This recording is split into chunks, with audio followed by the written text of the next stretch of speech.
میری جب اس لڑکی سے بات شروع ہوئی ایسا لگتا تھا کہ میری زندگی بدل رہی ہے، واقعی بدل رہی تھی میری زندگی۔ اس لڑکی کے آنے سے میری زندگی میں خوشیاں آنے لگی تھیں۔ جیسے جیسے دن گزرتے گئے اس لڑکی سے محبت بڑھتی چلی گئی۔ وہ لڑکی کبھی نہ والی عادت بن گئی، مگر جیسے جیسے میری محبت بڑھتی گئی وہ لڑکی مجھ سے دور ہوتی گئی۔ میری محبت شدت پکڑتی جا رہی تھی۔ لاکھ ناراضگی پر بھی منتیں سماعت کر کے اسے منا لیتا تھا۔ اپنی انا، اپنی عزت نفس کو بھول گیا۔ ہر بار میں منا لیتا تھا، جانتے ہوئے بھی ہر بار ایک انسان غلط نہیں ہوتا۔ مجھے اپنا رشتہ جو بچانا ہوتا تھا، کیونکہ مجھے لگتا تھا کہ وہ بھی مجھ سے محبت کرتی ہے۔ اس کی کہی ہر بات پر آنکھ بند کر کے یقین کرتا گیا۔ مجھے لگنے لگا کہ سبھی ایک جیسے نہیں ہوتے۔ اس کی مثالیں بھی دینے لگا۔ پھر وہ ہوا جو کبھی نہیں سوچا۔ اس لڑکی نے کہہ دیا کہ اسے مجھ سے محبت نہیں تھی۔ میری دنیا اس سے شروع ہو کر اس پر ختم ہوتی تھی۔ میری کائنات وہ لڑکی تھی۔ اس ایک جملے سے میری دنیا اجڑ گئی۔ اس کا کچھ نہیں گیا اور میری دنیا میں کچھ بچا نہیں۔ میری زندگی تباہ ہو گئی ہو۔ آج بھی وہ لڑکی مجھ سے جان سے پیاری ہے۔ آج بھی امید ہے کہ اسے احساس ہوگا اور وہ لوٹ کر آئے گی۔ سب ختم ہونے کے بعد بھی جانے کیوں میری امید ختم نہیں ہو رہی۔ اسے بھول نہیں پا رہا۔ اس سے آج بھی نفرت نہیں ہو سکتی، بلکہ محبت بڑھتی جا رہی ہے مسلسل۔ میری آنکھیں آج بھی اس کی راہ تکتی ہیں۔ اس کے انتظار میں آج بھی آنسو بہاتا ہوں، اور آج بھی میری دنیا وہی ایک لڑکی ہے۔ آج بھی میں اس سے ہر پل، ہر لمحہ اپنی دعاؤں میں یاد رکھتا ہوں۔ آج بھی میری ہر گھڑی مجھے اس کا انتظار رہے۔ دل توڑ کر جانے والے سن، مجھے تجھ سے محبت آج بھی ہے۔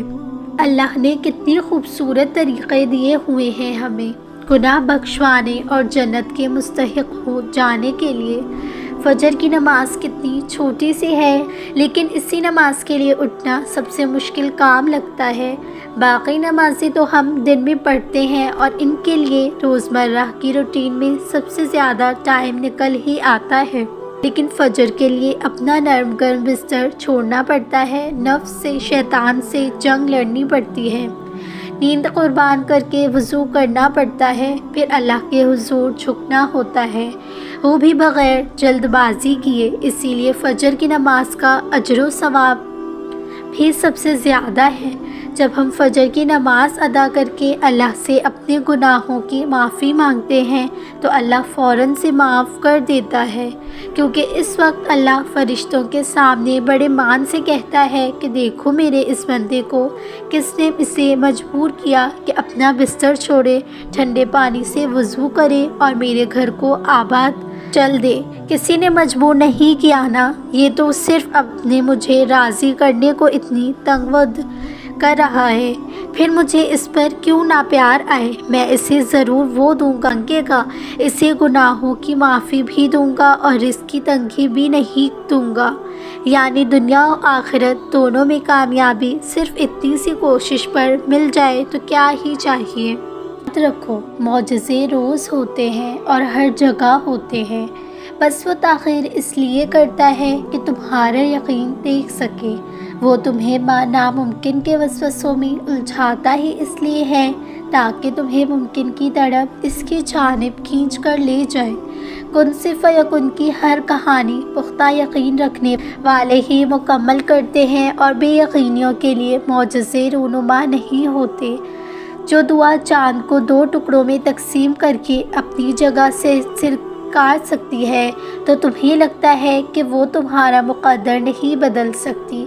جو دعا حضرت موسیٰ علیہ السلام کے لیے سمندر کو 2 ٹکڑوں میں 2 حصوں میں تقسیم کر سکتی ہے، تمہیں یقین ہے کہ وہ تمہارے لیے ناممکن سے ممکن کے وسیلے پیدا نہیں کر سکتی۔ جو دعا سلگتی ہوئی آگ کو ٹھنڈا کر سکتی ہے، تمہیں لگتا ہے کہ وہ تمہارے اس تڑپتے ہوئے بے قرار دل کو قرار نہیں دلا سکتی۔ تمہاری دعائیں وہ سب کر سکتی ہیں جو تمہارا مقدر نہیں کر سکتا، اور دعاؤں سے تو رب بھی مل جاتا ہے، تو پھر یہ چاہت کیا چیز ہے؟ بس تمہیں یہ یقین نہیں یہ والا نہیں ڈالنا کہ اور دعاؤں سے تو رب مل جاتا ہے، نہیں ڈالنا۔ بس تمہیں یہ یقین رکھنا ہے کہ جو اس سے مانگ لیا جائے وہ مل کر رہتا ہے، پھر وہ تمہیں وہاں سے دے گا اور تمہاری دعائیں بھی حیران رہ جائیں گی۔ اللہ کی کس نعمت سمجھنا، ہر ڈائری اپنے ساتھ خیر لاتا ہے۔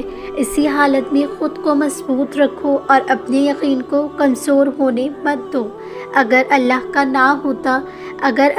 نہ ہوتا تو وہ آپ کو دعا کی توفیق نہیں دیتا، یا پھر آپ کے دل سے تمہاری چاہ کا خیال مٹا چکا ہوتا۔ لیکن اگر دعا کی توفیق بھی مل رہی ہے اور دل میں یقین بھی ہے تو میری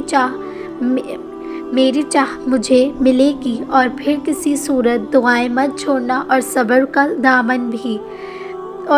کا دامن بھی دیکھنا اللہ کیسے آپ کو اپنے قدرت کے کرشموں سے حیران کرتا ہے، چاہے جتنی بھی دیری ہو جائے آپ کی چاہ میں، اور پھر آپ پھر بھی نا امید مت ہوئے، کیونکہ اللہ آپ کو آزما رہا ہے کہ آپ کیا کرتے ہو، شیطان کی سنتے ہو یا پھر میرے فیصلوں پر صبر کرتے ہو۔ سو بی اسٹرانگ اینڈ ہمیشہ اپنے اللہ سے اچھے کی امید رکھو، وہ بھی ملے گا انشاءاللہ جو